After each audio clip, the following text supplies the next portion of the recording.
ಶನಿವಾರ ಮಧ್ಯಾಹ್ನ 12 ಗಂಟೆಗೆ ಸರಿಯಾಗಿ ನಿಮ್ಮ ಸುತ್ತಮುತ್ತಲಿನ ಎಲ್ಲರ ಮೊಬೈಲ್ಗಳು ಒಮ್ಮೆಲೆ ಸದ್ದು ಮಾಡಿದ್ದನ್ನ ನೀವು ಗಮನಿಸಿರಬಹುದು. ಮೊಬೈಲ್ ಏನಾಯ್ತು ಅಂತ ಕೆಲವರು ಕನ್ಫ್ಯೂಷನ್ ಆದ್ರೆ ಇನ್ನೂ ಕೆಲವರು ಭಯ ಬಿದ್ದು ಫೋನ್ ಚೆಕ್ ಮಾಡಿದ್ದೂ ಇದೆ. ಅಷ್ಟಕ್ಕೂ ಇವತ್ತು ಮಧ್ಯಾಹ್ನ ಎಲ್ಲರ ಮೊಬೈಲ್ಗೆ ಈ ರೀತಿ ಎಮರ್ಜೆನ್ಸಿ ಅಲರ್ಟ್ ಮೆಸೇಜ್ ಬಂದಿದ್ಯಾಕೆ, ಇದರ ಹಿಂದಿರುವಂತಹ ಉದ್ದೇಶವಾದ್ರೂ ಏನು ಅನ್ನೋದನ್ನ ಈ ವಿಡಿಯೋದಲ್ಲಿ ನಾನು ನಿಮಗೆ ಹೇಳ್ತಾ ಹೋಗ್ತೀನಿ. ಇವತ್ತು ಮಧ್ಯಾಹ್ನ ಸರಿಸುಮಾರು 12 ಗಂಟೆಗೆ ರಾಜ್ಯಾದ್ಯಂತ ಲಕ್ಷಾಂತರ ಮೊಬೈಲ್ಗಳಿಗೆ ಭಾರತ ಸರ್ಕಾರದ ವತಿಯಿಂದ ಈ ತುರ್ತು ಎಚ್ಚರಿಕೆಯ ಸಂದೇಶ ಬಂದಿದೆ. ಇದು ರಾಷ್ಟ್ರೀಯ ವಿಪತ್ತು ನಿರ್ವಹಣಾ ಪ್ರಾಧಿಕಾರ ನಡೆಸಿದ ಒಂದು ತಾಂತ್ರಿಕ ಪರೀಕ್ಷೆಯಾಗಿದೆ.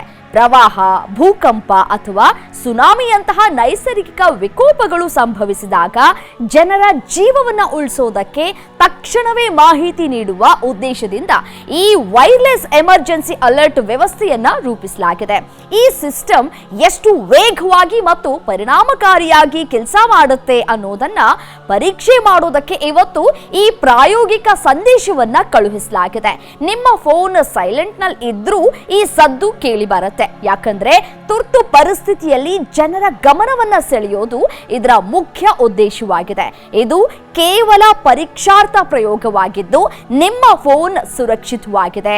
ಹವಾಮಾನ ವೈಪರೀತ್ಯ ಅಥವಾ ತುರ್ತು ಸಂದರ್ಭಗಳಲ್ಲಿ ಮುನ್ನೆಚ್ಚರಿಕೆಯನ್ನ ವಹಿಸೋದಕ್ಕೆ ಈ ತಂತ್ರಜ್ಞಾನ ನಮಗೆ ಸಹಾಯವನ್ನ ಮಾಡಲಿಕ್ಕಿದೆ. ಇದು ಕೇವಲ ಟೆಕ್ಸ್ಟ್ ಮೆಸೇಜ್ ಆಗಿರೋದ್ರಿಂದ ನೀವು ಆತಂಕ ಪಡುವ ಅಗತ್ಯತೆ ಇಲ್ಲ.